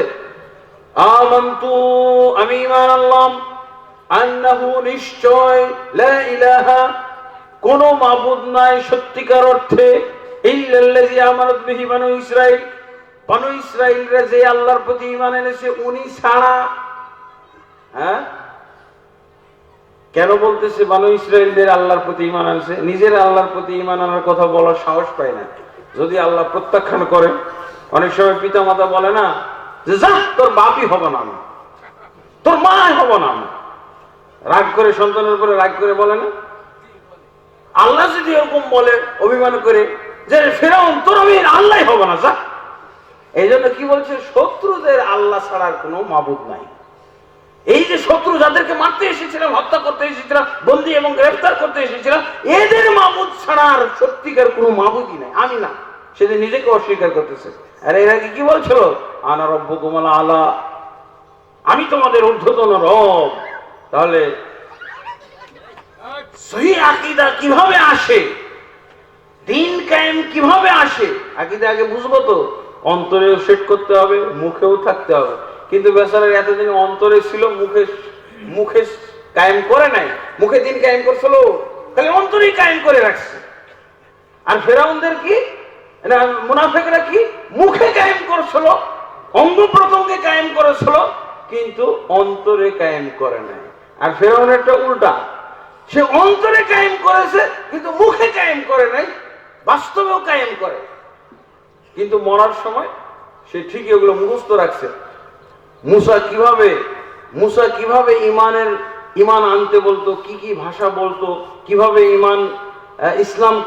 ইসলামে দীক্ষিত করতো, এগুলো সব আর মুখস্থ আছে। সে বলে ফেলছে, ওগুলো মুখস্থ। আমাদের দেশের নেতা নেত্রী তো নিজেরা তওবা পড়তে জানে না। যখন মারা যায়, তো মারা যাওয়ার সময় হুজুর ডাক, নেতাজি মারা যাইতেছে, শেষ নিঃশ্বাস ত্যাগের আগে হুজুর আনো, তাড়াতাড়ি গেল গেল গেল গেল, তাড়াতাড়ি হুজুর নিয়ে এসো। আর ফেরাউনকে লাগতেছে একাই ঈমান আনতেছে, একাই বলতেছে আমান্তু। ছিল যখন ডুবে মারা যায় কেউ ছিল কালেমা পড়ার হুজুর ছিল ওখানে? একাই একাই একাই সব জানে, কিন্তু আমার নেতা এটাও জানে না। হাই হাই রে, হুজুর আসার আগেই শেষ। কিন্তু ওর হুজুর লাগে নাই, হুজুর লাগছে নিজেই কত সুন্দর করে অনর্গল বলতেছে আমান্তু আন্নাহু লা ইলাহা ইল্লাল্লাযী আমানাত বিহি বানু ইসরাঈল। আবার কত চালাক, চালাকিও ঠিক রাখছে যে আমি যদি আমার মাবুদ বলি তাহলে যদি আল্লাহ আরো খেপে যায়, এই জন্য কি বলছে আল্লাহকে আরো পাগল করার জন্য, আল্লাহকে আরো বোঝানোর জন্য বলছে আল্লাহ ওই যে শত্রু যাদেরকে মারতে আসছিলাম এদের মাবুদ আর এদের মাবুদকে আমি সত্য মাবুদ হিসেবে মেনে নিলাম আজকে। এটা দুইটা কথা গেল, আমান্তু গেল আর লা ইলাহা ইল্লাল্লাহ। এরপরে তৃতীয় কথা, এই দুইটা বললেই তো মুসলমান হয়ে যায়, কিন্তু মুসলমানের ঘোষণা দিবে কে? ফেরাউন। এখন কি মুসা আছে? হারুন আছে পাশে? এই কথাগুলো যদি মুসা এবং হারুনের সামনে বলতো, এগুলো হয়তো স্বীকৃতি, এগুলো হলো ঘোষণা। এগুলো কার সামনে? যথাযথ ব্যক্তির সামনে ঘোষণা দেয়নি। যারা দাওয়াত নিয়ে এসেছিল মুসা এবং হারুন, উল্টা তাদের বিরুদ্ধে লেগে গেছিল, তাদের পিছনে লেগে গেছিল এই ফেরাউন। এখন তো নাই। এখন আল্লাহকে কি বলছে যে আল্লাহ আমি যে আমান্তু বললাম আর আমি যে লা ইলাহা ইল্লাল্লাহ পড়লাম এটা কিন্তু মুনাফিকির কারণে না, আমার অন্তরে আর কুরিলতা নাই। আল্লাহ একেবারে অন্তর পরিষ্কার করে বলছে ওয়া আনা মিনাল মুসলিমিন, আমি মুসলমান হয়ে গেলাম। তৃতীয়বারে কি বলছে? ওয়া আনা মিনাল মুসলিমিন। আল্লাহ আমি আমান্তু পড়েছি, লা ইলাহা ইল্লাল্লাহ পড়েছি প্রকৃত অর্থে মুসলমান হওয়ার জন্য। এখানে আজকে কোনো এই সময় কোনো আমার অন্তরে আল্লাহ মুনাফিকি নাই। তিনটা কথা আছে এরকম। আমার নেতা তো ঈমান আনতেই জানে না, তওবা পড়তে জানে না, হুজুর ডেকে তওবা পড়ায় না। ইন্না লিল্লাহ। তাহলে কি ফেরাউন তো ভালো নেতা ছিল, খারাপ কি? আমাদের যুগের নেতার সাথে তুলনা করলে অনেক নেতা এরকম আছে না, মাইন্ড করবেন না, এটা বাস্তব। হুজুর ডেকে তওবা পড়া, হুজুর ডেকে তওবা পড়ার কোনো সিস্টেম নাই। পাকিস্তান থেকে তওবা পড়াইতে আসে কে? এটা আওলাদে রাসূল। আওলাদে রাসূল তওবা পড়াইতে আসে। ফেরাউনকে তওবা পড়াইতে হয়েছে। এদের ঈমান ফেরাউনের চাইতে নষ্ট, এদের ঈমান ফেরাউনের চাইতে নড়বড়ে কসুর পাতার পানি। এরা ঈমান আনতে জানে না, এরা পাকিস্তান থেকে আওলাদে রাসূল নিয়ে এসে তওবা পড়ে। হ্যাঁ, অমুক কাদেরী সাহেব তওবা পড়াবেন, ফেরাউনকে তওবা পড়াইতে হয়েছে। একা একাই তওবা পড়ছে। কাফেরের তওবা হলো কি? লা ইলাহা ইল্লাল্লাহ বলা। আর মুসলমানের তওবা হলো আস্তাগফিরুল্লাহ আল্লাযী লা ইলাহা ইল্লা হুয়াল হাইয়ুল কাইয়্যুম ওয়া আতুবু ইলাইহি। বন্ধুগণ, তাহলে কি বোঝা গেল? সহিহ আকীদা কায়েম হলেই, সহিহ আকীদা যদি আপনি কায়েম করতে পারেন, আগে বুঝবেন, বুঝে তারপরে আপনি কায়েম করবেন, অটোমেটিকলি দিন কায়েম। কিসের দিন কায়েম? আল্লাহ রাসূল সাল্লাল্লাহু আলাইহি ওয়াসাল্লাম এই সিস্টেমে করেছিলেন দিন কায়েম। তাহলে মুখের মধ্যে দিন কায়েম করতে হবে, আর এগুলো সব একসাথে হইতে হবে। যদি আপনি মুখে দিন না কায়েম করেন তাহলে আপনি ফেরাউন। ফেরাউন ফেরাউন মার্কা মুসলমান। এরপর তৃতীয় জায়গায় এই যে 3.5 হাত বডিতে যে আগে দিন কায়েম করতে হবে। 3.5 হাত বডির কোন জায়গায় কোন ঈমান সেট করতে হবে জানতে হবে না? 3.5 হাত বডির অন্তরে দিন কায়েম, তারপরে মুখে দিন কায়েম করবেন, এরপরে অঙ্গ প্রত্যঙ্গে দিন কায়েম করবেন। অঙ্গ প্রত্যঙ্গে কিভাবে? অঙ্গ প্রত্যঙ্গে দেখা যায় যে 3 হাত বডির মধ্যে তাকালে তার অঙ্গ প্রত্যঙ্গের যেই দিকে যাবে দিন নেই, দিন খুঁজে পাওয়া যাবে। Clean shape. আবার ওই দিন কায়েমের সৈনিক মায়ের দিকে তাকায়, টাকনার নিচে কাপড়, অঙ্গ প্রত্যঙ্গে পাওয়া যাইতেছে। তারপরে দেখা যায় টাকনার নিচে কাপড়। এগুলো বলছে এগুলো পরে 5 ওয়াক্ত সালাত নাই, 98% বেনামাজি, 98% বেনামাজি, 5 ওয়াক্ত সালাত কায়েম করে নাই, আবার দিন কায়েম করবে। আবার এই ফতোয়ারও বিরোধিতা করে। দিন কায়েমের ফতোয়া এটা, দিন কায়েমের ফতোয়া লাগবে তাও এরকম। যে ব্যক্তি সালাত পড়বে না, রাসূলুল্লাহ সাল্লাল্লাহু আলাইহি ওয়াসাল্লাম বলে দিয়েছেন বাইনাল আবদি ওয়াল বাইনাল কুফরি ওয়াশ শিরকি তারকুস সালাত, আল্লাহর বান্দা এবং কাফের মুশরিকের মধ্যে পার্থক্য হলো সালাত ত্যাগ করা। তুমি 98% মানুষ তৈরি করেছো, বেনামাজি তৈরি করেছো, আর বলছো দিন কায়েম করবে। এটা হবে? দিন কায়েমের জায়গাগুলো আগে 3.5 হাত বড়ি এমনি বলছেন হাসানুল মান্না এবং আলবানী রহমতুল্লাহ আলাইহি, এইটাও খুবই পছন্দ করছেন। যদিও ইখওয়ানুল মুসলিমিনকে উনি অত পছন্দ করেন না, কিন্তু এই বাক্যটা খুবই মূল্যবান। আকিমিল ইসলাম ফি জাসাদিকা তাকুম লাকা দাওলা ইসলামিয়া। তুমি যদি তোমার 3.5 হাত বডির ভিতরে দিন কায়েম করতে পারো, তোমার সমাজে অবশ্যই দিন কায়েম হয়ে যাবে ইনশাআল্লাহ, অবশ্যই দিন কায়েম। কিন্তু এই 3.5 হাত বডির মধ্যে এক ডাক্তার সাহেব আমাকে বলতেছে, উনি ডাক্তার কিন্তু কাজ করে দাওয়াতি কাজ, 40 জন মুফতিকে এসে সহিহ আকীদা নিয়ে আসছে। আল্লাহু আকবার। মুফতিদের প্রধান, এই 40 জন মুফতির যিনি প্রধান, তাকে অপারেশন করে দিয়েছেন ফ্রি। তারপরে ওই ডাক্তার সাহেব ডোজ দেওয়া শুরু, যা বলে সব গ্রহণ করে, পরে দেখা যায় যে আপনার সঙ্গী সাথী মুফতিগুলোকে নিয়ে এসেন, আমি একটু বসবো। তারপরে তাদেরকে পয়েন্ট দিল, আপনারা যে ওযুর মধ্যে 11টা দোয়া পড়েন, এই সবটি দোয়ার একটু 40 জন মুফতি আছেন তো, সবটি দোয়ার আপনারা হাদিস সেট করে নিয়ে এসেন। আমার ওরে আল্লাহ, হাদিস সেট করে আর একটাও পাই না। মাত্র শুরুটা পাওয়া যায় বিসমিল্লাহ, আর শেষে আশহাদু আল্লা ইলাহা ইল্লাল্লাহ ওয়া আন্না মুহাম্মাদুর রাসূলুল্লাহ, এই দুইটা পাই, আর বাকি মুফতি সাহেবেরা পাই না। আমি যে বললাম মুফতি সাহেব আপনারা 40 জনকে নিয়ে এসেন, কেউই তো পাই না, কেউই তো পাইতেছে না। দেখছেন কখন কোন সূত্র ধরে যে হেদায়েত আল্লাহ লেখে। তো 40 জন মুফতি, এখন মুফতিকে উনি উপস্থিত করছেন আমার আন্ডারে। 40 জন মুফতি মিলে সবাই কালেমা পড়ছে তার কাছে, ডাক্তারের কাছে, সার্জিক্যাল ডাক্তারের কাছে 40 জন মুফতি। তাহলে পয়েন্টটা কি, যে আপনারা তো মুফতি মুহাদ্দিস, আমি 11টা দোয়া নামাজ শিক্ষা বইয়ে পাইছি, ওযুর 11টা দোয়া। এই 11টা মুফতি মুহাদ্দিস মানুষ, এই 11টা দোয়ার পক্ষে হাদিসগুলো আমাকে একটু সাপোর্ট, আমার দরকার। ডাক্তার মানুষ কি জোরালো ভাবে বলতে পারতেছে, ওই এই হাদিসটি আপনারা সব 40 জন মুফতি মিলে বাই করে নিয়ে এসেন তো, আর আনতে পারে না। বলছে ভাই পাওয়া যায় না তো, কি ব্যাপারটা কি? আমরা যে এতদিন শিখাইলাম, বই পুস্তকও লিখে দিছি নামাজ শিক্ষা, তো দলিল নাই কেন? হ্যাঁ আপনারা এরকমই মুফতি, আকরাম ভাই আসেন, তাড়াতাড়ি আসেন, পাওয়া গেছে। এইটি মুফতি তওবা পড়ছে, ওরা আগের সিস্টেম বাদ, এখন সহিহ আকীদা সহিহ আমল করবে। সহিহ আকীদা সহিহ আমল মানে কি? সহিহ আকীদা মানে অবশ্যই ইসলাম সম্পর্কে আকীদা শুধরাবে, আল্লাহ সম্পর্কে আকীদা শুধরাবে, নবী সম্পর্কে আকীদা শুধরাবে। ওই বেচারা সার্জিক্যাল ডাক্তারের কাছে এমন ভীতু হয়ে গেল 40 জন মুফতি, এত নতজানু হইল, এখন যা বলে ডাক্তার সেই বড় মুফতি তাদের। আকরাম ভাই আসেন। এরা এখন শুরু করে দিয়েছে, তাদের মসজিদেও দাওয়াত শুরু করেছে। না, আমরা ভুলের মধ্যে আছি। মুফতি সাহেব একটা প্রচার শুরু করেছে যে আমরা অনেক কিছুতে ভুল আছে। তারপরে ডাক্তার সাহেব শুরু করলো যে হ্যাঁ এটার দলিল দেন, অনেক বিষয় দলিল খুঁজে পাই না। ওরা তখন তওবা করছে যে আমরা এখন দলিলের ধর্মের মধ্যে, দলিলের ইসলামের মধ্যে চলে আসলাম।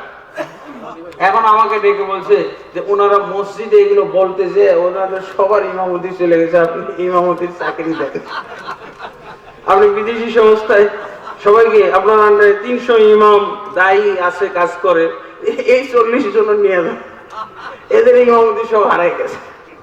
এরা বলছে না, যখন না ওযুতে এত দোয়া নাই, ওযুতে এত দোয়া পড়া লাগবে না, আমরা দলিল পাই নাই। ডাক্তার সাহেব দলিল ছেড়েছিল, একটাও খুঁজে পাওয়া যায় না, এগুলো বাদ দেন। হুজুর বলে কি, এতদিন কি শিখাইলেন কি? তারপর আরো কিছু আকীদার ডোজ দিছে। আল্লাহ মুমিনের কলবের মধ্যে, এটা কোরআন থেকে দলিল দেন, এটা হাদিস থেকে দলিল নেন, নবী সাল্লাল্লাহু আলাইহি ওয়াসাল্লাম অমুক তমুক, নবী সাল্লাল্লাহু আলাইহি ওয়াসাল্লাম জীবিত, এটার দলিল দেন। কোরআনে তো দলিল নাই, কোরআনে নবী সাল্লাল্লাহু আলাইহি ওয়াসাল্লাম জীবিত দলিল আছে, শহীদরা জীবিত, এইটা দিয়ে দলিল দেয়। শহীদরা জীবিত, তো শহীদরাই যদি জীবিত হয় নবী জীবিত থাকবে না কেন? অনুমান করতে বলেন, আপনারাই বলেন যে শহীদরা হলো নবীর চাইতে নিম্ন শ্রেণীর, তো এরাই যদি জীবিত থাকে তো নবীরা জীবিত থাকবে না কেন? নবী সম্পর্কে যে আল্লাহ বলে দিয়েছে না, ইন্নাকা মাইয়িতুন ওয়া ইন্নাহুম মাইয়িতুন, নিশ্চয়ই তুমি মরণশীল এবং তারাও মরবে। তো আলহামদুলিল্লাহ, তাহলে 3 জায়গায়, শরীরের 3 জায়গায় কি করতে হবে? দিন কায়েম করতে হবে, অন্তর, মুখে আর হলো অঙ্গ প্রত্যঙ্গ। তো উনি বলছিলেন যে অনেকে বলছে যে আপনার তো জামাতে ইসলাম ঠিকই দেখা যায় কিন্তু পায়জামাতেই তো নাই, একটু নিচে তাকাইলে ইসলাম নাই, এরকম কি হবে? দিন এভাবে কমে হয়। 3টা পয়েন্টে দিন কায়েম করলে, আর 4র্থ পয়েন্টে সমাজে দিন কায়েম, সমাজে দিন কায়েম অটোমেটিকলি হয়ে যাবে। ওয়া'আদাল্লাহু আল্লাযীনা আমানু ওয়া আমিলুস সালিহাত লা ইস্তাখলাফান্নাহুম কামা ইস্তাখলাফাল্লাযীনা মিন ক্বাবলিহিম। আল্লাহ নিজেই বলছেন সূরা নূরের 55 নম্বর আয়াত, আল্লাহ ওয়াদাই দিয়ে দিয়েছেন কাদেরকে? যারা ঈমান এনেছে আল্লাহর প্রতি এবং আমলে সালেহ করেছে, সৎআমল করেছে। কি ওয়াদা দিয়েছে? আমি তোমাদেরকে দুনিয়ার বুকে ক্ষমতা দিয়ে দেব যেভাবে পূর্ববর্তীদেরকে দিয়েছিলাম। 3 ক্ষেত্রে আপনি দিন কায়েম করবেন, আর 4র্থ ক্ষেত্রে আল্লাহ কায়েম করবে। বুঝা গেছে? এটা অটোমেটিকলি। কিন্তু আমার দিনে তো ভেজাল, আমার 3টা জায়গায় দিন কায়েমে ভেজাল। আলহামদুলিল্লাহ। তো আকীদা বিষয়ে অনেক আলোচনার বিষয় ছিল। তো আপনারা মোটামুটি কালেমা কেন্দ্রিক, দিন কায়েম কেন্দ্রিক যে আকীদাগুলো বললাম এগুলো মুখস্থ করবেন। 3 পয়েন্টে দিন কায়েম করলে 4র্থ পয়েন্টে অটোমেটিকলি আল্লাহ এখানে বলেন যে তোমরা দিন কায়েম করবে, আল্লাহ বলছে আমি দিন কায়েম করে দেব। তোমরা 3 জায়গায় দিন কায়েম করো, আমি 1 জায়গায় দিন কায়েম করব। সেটা কি? সমাজ এবং রাষ্ট্রে। কি প্রশ্ন বল?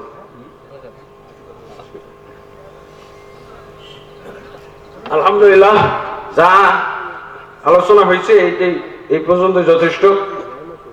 এরপর আজকের প্রধান বক্তা শেখ, আমার শ্রদ্ধাভাজন সিনিয়র বড় ভাই সাইফুদ্দিন বেলাল এসে গেছেন, তাই নাকি? আলহামদুলিল্লাহ। জি, এরপরে প্রশ্নোত্তর হালকা আছে। যেহেতু আগামীকালকে আমার মিটিং আছে, শুনছেন তো, গুরুত্বপূর্ণ মিটিং। এটাতে আমার থাকতে হবে, অনেক কিছু সাজানো গোছানো, অনেক বিষয়ে দিশাহারা অবস্থা থাকতে পারে, বিক্ষিপ্ত অবস্থাগুলো আবার সাজাই দিতে হবে। এখানে এক ভাই অনেকগুলো প্রশ্ন দিচ্ছেন, ম্যাক্সিমাম প্রশ্নটা সালাতের উপর। ইনশাআল্লাহ আমাদের পরবর্তী যে শাইখ আসছেন উনি সালাতের উপর প্রশ্ন দিবেন। তবে এখানে একটি প্রশ্ন শাইখ দিতে পারেন, উত্তর দিতে পারেন কাদরিয়া, চিশতিয়া, নকশবন্দিয়া এই সম্পর্কে। এগুলো হলো তরিকার নাম। কিসের তরিকা? এগুলো তরিকার নাম। এই তরিকাগুলো কোরআনে আছে। কি? আল্লাহ তাবারক ওয়া তাআলা বলছেন ওয়া আন্না হাযা সিরাতি মুস্তাকিমান ফাত্তাবিউ, নিশ্চয়ই এটি আমার পথ, এটার তোমরা অনুসরণ করো। ওয়ালা তাত্তাবিউস সুবুল, অন্য পথ, অন্য তরিকা মানে হলো পথ, অন্য তরিকা অনুসরণ করো না। তাহলে আল্লাহর পথ হলো সিরাতে মুস্তাকিম, এটা হলো ইসলামের পথ, ইমানের পথ, রাসূলের পথ। রাসূল সাল্লাল্লাহু আলাইহি ওয়াসাল্লাম যে পথ দেখিয়ে গেছেন, ওয়ালা তাত্তাবিউস সুবুল, অন্য পথ তোমরা অনুসরণ করো না। অন্য পথগুলো কি? চিশতিয়া, নকশবন্দিয়া, মুজাদ্দিদিয়া, কাদেরিয়া, তিজানিয়া, শাযেলিয়া, এগুলো হলো সব অন্য পথ। আল্লাহ বলছেন খবরদার তোমরা অন্যান্য পথ অনুসরণ করো না। আছে বড় হুজুর তাবলীগ করতেন, 4 তরিকার বায়াত করাইতেন, ওখানে রাসূলের তরিকাটা বাদ। আর হক্কানি পীর উনিও তরিকার সবক দিতেন, 126 তরিকা আবিষ্কার করছে, কিন্তু এর মধ্যে রাসূলের তরিকাটা কমন পড়ে না, মুহাম্মদী তরিকা না। এগুলো হলো দুঃখজনক, এগুলো হলো শয়তানি তরিকা, এগুলো হলো সব হলো বাতিল তরিকা, বেদাতি তরিকা। এই তরিকাগুলো আল্লাহ মানতে নিষেধ করেছেন, ওয়ালা তাত্তাবিউস সুবুল ফাতাফারাকা বিকুম আন সাবিলি। যদি তোমরা এই সব তরিকার অনুসরণ করো তাহলে অবশ্যই আল্লাহর তরিকা থেকে তোমরা বিচ্যুত হতেই হবে, বাধ্য। বুঝা গেছে? আল্লাহর তরিকা একটাই, রাসূলের তরিকা একটাই, সিরাতে মুস্তাকিম। সূরা ফাতিহায় বলে দেওয়া হয়েছে। এরপরে আসেন, এই সৌদি মসজিদে আশপাশ থেকে মুসল্লি আসতো, হঠাৎ করে লোক কিছু লোক আন্দোলনে যোগ দিল, কেউ আহলে হাদিস আহলে কোরআনে যোগ দিল, কেউ হিজবুত তাওহীদে যোগ দিল। এখন আমরা যারা দল করি না এবং মসজিদে লেগে আছি তাদের অবস্থান কি, আমরা একটু সঠিক উত্তর জানতে চাই। আলহামদুলিল্লাহ, আপনারা কোন দলে যাননি, এরই তো হলো আহলুস সুন্নাহ। ইবনে তাইমিয়া রাহমাতুল্লাহ আলাইহি বলছেন যে জান্নাতি দল হলো ওরা যারা বিভিন্ন নাম দিয়ে বিভিন্ন দল গঠন করে চলে গেছে, যেটি যায় নাই ওইটি হলো জান্নাতি দল। যেটি যায় নাই কারণ ওদের নাম নাই, নাম ছাড়াটি, যেটি নাম ছাড়া হবে ওইটি হবে আহলুস সুন্নাহ ওয়াল জামাআহ। এই জন্য সাহাবীদের যুগে শুরু হয়ে গেছিল যে আনতা মিন মিল্লাতি ওসমান আও মিল্লাতি আলী। মুআবিয়া রাদিয়াল্লাহু জিজ্ঞেস করেছেন আব্বাস রাদিয়াল্লাহু ইবনে আব্বাসকে, আনতা আলা মিল্লাতি ওসমান আও আলা মিল্লাতি আলী। ইবনে আব্বাস, আপনি একটু ক্লিয়ার করেন, আপনি কি আলীর দলে নাকি ওসমানের দলে? ওসমানের দল ওইটাই হলো মুআবিয়ার দল, তো উনি নিজের দলের কথা বলছেন না, ওসমানের দল। কারণ কি, ওসমান হত্যার বিচার চাই, এই ব্যাপারে উনি সবাই জনমত গঠন করতেছে, ঐক্যবদ্ধ করতেছে, এই জন্য বলছেন এটা উসমানের দল। আপনি কোন দলে? মুআবিয়া রাদিয়াল্লাহু কি জবাব দিয়েছেন? লা আলা মিল্লাতি ওসমান ওয়ালা মিল্লাতি আলা আলী আলা মিল্লাতি মুহাম্মাদির রাসূলুল্লাহ সাল্লাল্লাহু আলাইহি ওয়াসাল্লাম। আমি উসমানেরও দলে নাই, আমি আলীরও দলে নাই, আমি আছি মুহাম্মদ সাল্লাল্লাহু আলাইহি ওয়াসাল্লামের মিল্লাতের উপরে, যেটা কবরে বলা হয়।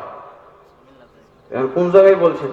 এরকম জায়গায় তো একদল বলছে আহলে হাদিস আন্দোলন, একদল বলছে জমিয়ত, একদল বলতেছে হিজবুত তাওহীদ। হিজবুত তাওহীদ তো আরো বাতিল। হ্যাঁ, ওসমান রাদিয়াল্লাহু আনহু না ইবনে আব্বাস রাদিয়াল্লাহু আনহু জবাব কবরে কোনটা বলেন?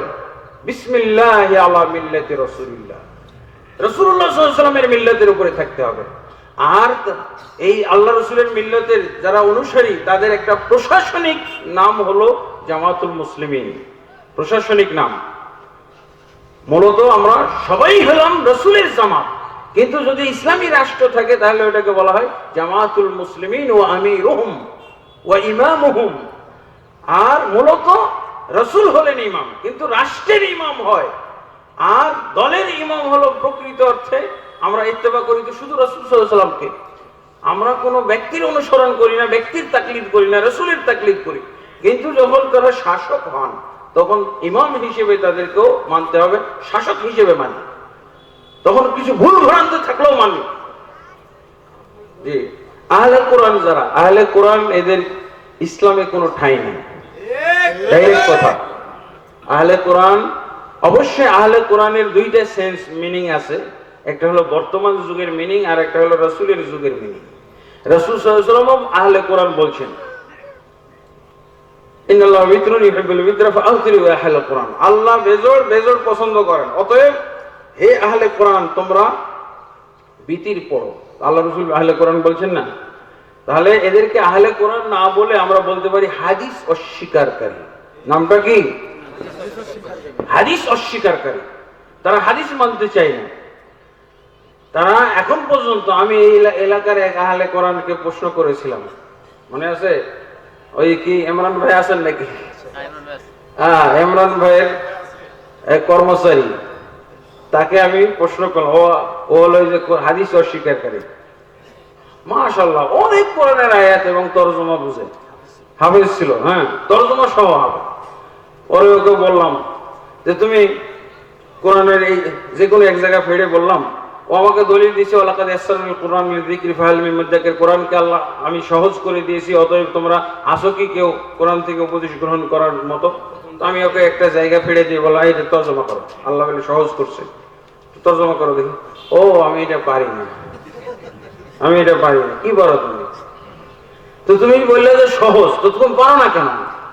যারা শিখে তাদের জন্য সহজ, যারা শিখে না তাদের জন্য সহজ নাকি? আর শিখতে হবে কার কাছ থেকে? রাসূলের কাছ থেকে না? আল্লাহ সূরা নাহলের 44 নম্বর আয়াতে কি বলছেন? ইন্না আনজালনা ইলাইকা যিকরা লিতুবাইয়িনা লিন-নাসি মা নুযিলা ইলাইহিম। নিশ্চয়ই তোমার কাছে আমি কোরআন নাযিল করেছি এই জন্য যাতে করে মানুষের উদ্দেশ্যে যা কিছু এই কোরআনে নাযিল করেছি এগুলো সব বর্ণনা বিশ্লেষণ তুমি দিয়ে দাও। তাহলে বর্ণনা বিশ্লেষণটা এক হইতে হবে, কোরআন এক হইলে লাভ নেই। যদি 100 রকমের তাফসীর হয়, ব্যাখ্যা বিশ্লেষণ হয়, কোনো লাভ নেই আছে। অতএব হাদিস অস্বীকারী তারা মুসলমান না, কাফের, মুরতাদ। ইসলামী রাষ্ট্রে তাদের শাস্তি হলো মৃত্যুদণ্ড। ইসলামী রাষ্ট্র নেই, তারা জীবিত ঘুরে বেড়াচ্ছে, কিন্তু তারা দণ্ডপ্রাপ্ত আসামি।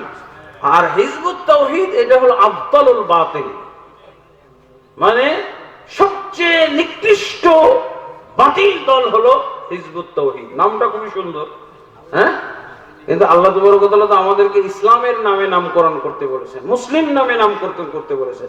অনেকে আমরা মুসলিম নামে নাম করি, হ্যাঁ ঠিক আছে, কিন্তু ওরা ইসলাম মুসলিম সবই বাদ দিয়ে দিয়েছে। হিজবুত তাওহীদ এর বেশি পরিষ্কার। তো হিজবুত তাওহীদের প্রত্যেকটা কথা, তাদের প্রত্যেকটা আকীদা, তাদের প্রত্যেকটা কি বলে কর্মসূচি, তাদের প্রত্যেকটা আমল সব হলো বাতিল, কোরআন বিরোধী। ওরা হানাফি মাযহাবের, কিন্তু হানাফি মাযহাবের সবচেয়ে বাতিল হলো এরা। বলা যায় তার চেয়েও বাতিল হলো দেওয়ানবাগী, ওইটা মারা গেছে, এরপর ওর সিলসিলা তো রয়ে গেছে। হ্যাঁ, সে বলতেছে তোমরা আরশে গেলে আমাকেই দেখবে, দেওয়ানবাগী কে দেখবে না। আর আমি মা ফাতেমার কি স্বামী, মা ফাতেমার স্বামী, মানে জ্ঞান বুদ্ধিও নাই। 2 সপ্তাহ আগে এক মসজিদে খুতবায় এক অধ্যাপক বারবার বললেন সংগঠন করতে হবে এবং জামাতবদ্ধ জীবন যাপন করতে হবে। এই বিষয়ে আমাদের করণীয় কি? আপনার মতামত জানতে চাই। আলহামদুলিল্লাহ, সংগঠন জামাত, জামাত শব্দটা হলো আল্লাহ রাসূল সাল্লাল্লাহু আলাইহি ওয়াসাল্লাম থেকে আসা। জামাতুল মুসলিমিন আলাইকুম বিল জামাআ, কিন্তু এখানে সেই জামাত হলো 2 ধরনের জামাত। একটা হলো আদর্শ এবং মানহাজগত জামাত।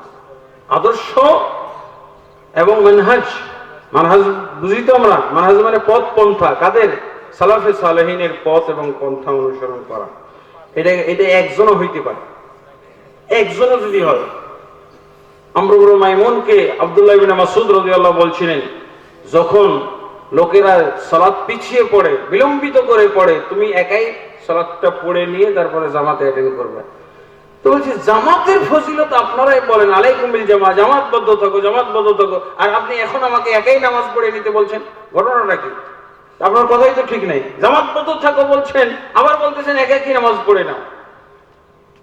তখন উনি ব্যাখ্যা দিলেন, ইবনে মাসউদ রাদিয়াল্লাহু আনহু, জামাত বুঝো তুমি, আমি তো তোমাকে খুব চালাক মনে করেছিলাম, কিন্তু জামাত তো বুঝো না। জামাত হলো আহলুল হাক্কি, হক ওয়ালাদের দল, যদিও সংখ্যায় একজন হয়, সংখ্যায় একজন হয়, তবু বলছে এই যে শত শত লোক, হাজার হাজার লোক বিলম্বিত করে সালাত পড়ছে, ওরা জামাত না, তুমি জামাত, একাকি পড়ছো, এটাই জামাত। সুন্নাহর উপরে, রাসূল সাল্লাল্লাহু আলাইহি ওয়াসাল্লামের আদর্শের উপরে যারা সূক্ষ্মভাবে থাকে তারাই হলো জামাত।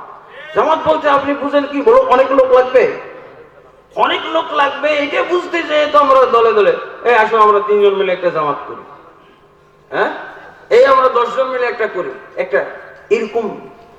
এই যে যেগুলোকে সংগঠন বলা হয়, সংগঠন যদি নামটা বলি তাহলে সেটা কি একক সংগঠন, বৃহত্তর সংগঠন হইতে হবে। সংগঠন গোটা ইসলাম, গোটা ইসলাম শৃঙ্খলের মধ্যে আছে না, একজনও যাতে অন্য কোনো প্ল্যাটফর্মে না থাকে, সবাই এক প্ল্যাটফর্ম। তাহলে তুমি সংগঠন বুঝতে এইভাবে বুঝো, একক সংগঠন, বৃহত্তর সংগঠন, যার বাইরে একজনও থাকতে পারবে না। ইসলামী জামাতের বাইরে একজনও থাকতে পারে? তো তুমি কি এটা জামাত করছো? বাইরে বহু আছে, আর এতগুলো জামাত বের করে, এগুলো জামাত। এই জন্য আমি বইটা লিখেছি, আপনারা বইটা পড়বেন। বাংলাদেশের প্রেক্ষাপটে, বাংলাদেশের আলোকে, ভারতের প্রেক্ষাপটে, ভারতের আলোকে, ভারতের মুসলমানরা যা করে, জামাত জমিয়ত ইত্যাদি নিয়ে, এগুলোর কাহিনী সব উল্লেখ করে আমি এই বইটা লিখেছি। কোরআন হাদিসের আলোকে, প্লাস বিশ্ববিখ্যাত বিশেষভাবে আরব আলেমদের বক্তব্য এবং উক্তির আলোকে বর্তমান যুগের লেটেস্ট যে বিভক্তি, যুগে যুগে বিভক্তির আবর্তে মুসলিম জাতি সাম্প্রতিক কালে সাংগঠনিক বিভক্তি, এই বইটা পড়লে ক্লিয়ার হয়ে যাবে। এই বইটা পড়লে আপনারা ক্লিয়ার এই ব্যাপারে ধারণা পাবেন ইনশাআল্লাহ। এই বইটা 30 তারিখে প্রকাশিত হবে, আমরা এখানে বিতরণ করব। হ্যাঁ, যারা ওই অনুষ্ঠানে অ্যাটেন্ড করবে, যারা অলরেডি সিট বুকিং দিয়ে ফেলেছে, তারা সবাই পাবে ইনশাআল্লাহ 400 মতো সিট। 5টা বইয়ের মধ্যে এটাও একটা, সাম্প্রতিককালে সাংগঠনিক বিভক্তি। এটা হলো সাংগঠনিক বিভক্তিটা হলো লেটেস্ট মডেলের বিভক্তি। একটা ছিল আকীদা মানহাজ 72-73 দল, আর একটা ছিল ফিকহি বা মাযহাবী বিভক্তি 4 মাযহাব ফরজ। এরপরে তারপরে হলো তরিকাগত বিভক্তি, পীর মুরিদিতে বিভক্তি, খানকায় বিভক্তি, খানকায় খানকান হয়ে যায়। এরপরে লেটেস্ট হলো সাংগঠনিক বিভক্তি। এটা হলো সবচেয়ে মারাত্মক, একই মাযহাবকে শত দলে বিভক্ত করা, এমনকি সহিহ আকীদার মুসলমানদেরকে দলে দলে বিভক্ত করা। এই দল কন্ট্রোল করতে পারবে না কেউ যদি সাংগঠনিক বিভক্তির ক্ষতি। তারপরে একটা প্রশ্ন শুধু রেখে যায়, এই প্রশ্নটা এখন আপনার ব্যাপক শুরু করে দেন। আচ্ছা, রাসূল সাল্লাল্লাহু আলাইহি ওয়াসাল্লাম সালাত আদায়ের পদ্ধতি দিয়ে গেলেন, যাকাত আদায়ের পদ্ধতি দিয়ে গেলেন, হজ আদায়ের পদ্ধতি দিয়ে গেলেন, ঐক্যবদ্ধ হওয়ার পদ্ধতিটা কি দিয়ে গেছেন? এই প্রশ্ন এখনো সমাজের প্রশ্নটাই হয়নি, তো উত্তর কি হবে? প্রশ্নই জানে না। রাসূলুল্লাহ সাল্লাল্লাহু আলাইহি ওয়াসাল্লামের ঐক্যের পদ্ধতিটা কি? সালাতুর রাসূল তো পাইলাম, সালাত সম্পাদনের পদ্ধতি পাইলাম, নবী সাল্লাল্লাহু আলাইহি ওয়াসাল্লাম যেভাবে সালাত পড়তেন, তো নবী সাল্লাল্লাহু আলাইহি ওয়াসাল্লামের ঐক্যের পদ্ধতিটা বের করতে হবে না? এটা প্রশ্ন হয় নাই কেন? সমাজে প্রশ্ন নাই কেন? প্রশ্নটা উত্তর, এই প্রশ্নের উত্তর পাবেন ইনশাআল্লাহ এই বইয়ের মধ্যে। আল্লাহ তাবারক ওয়া তাআলা আমাদের সকলকে ঐক্যবদ্ধ হওয়ার, সবাইকে ভ্রাতৃত্বের ডোরে, সবাই ভ্রাতৃত্বের বন্ধনে আবদ্ধ থাকার আল্লাহ তৌফিক দান করুন। আল্লাহুম্মা আমিন।